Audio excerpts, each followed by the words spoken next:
ఆయన స్పిరిట్ తోటి ప్రతి రోజు నువ్వు లీడ్ చేయబడేటువంటి వ్యక్తివి.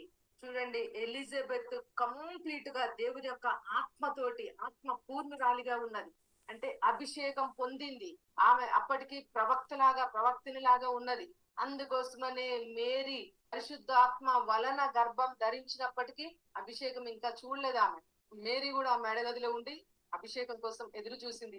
దేవుని యొక్క ఆత్మ ద్వారా నిన్ను అభిషేకించినటువంటి దేవుడు నీకెప్పుడు కూడా నువ్వు వండర్స్ ని చూసేటట్లు గొప్ప అద్భుతాలను నీ కోసం దేవుడు రిలీజ్ చేస్తున్నాడు. అంటే నమ్మశక్యం కానటువంటి అద్భుతాలను యేసునామములో విడుదల చేస్తున్నా.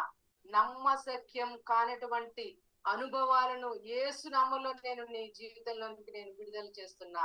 ఎక్కడైతే హోప్లెస్ అయి కంప్లీట్ గా అక్కడ హోప్ ని కోల్పోయావో పరిశుద్ధాత్మ అభిషేకం ద్వారా అక్కడనే దేవుడు ఇప్పుడే దాని మీదకి నేను లైఫ్ ని రిలీజ్ చేస్తున్నా యేసునామములో.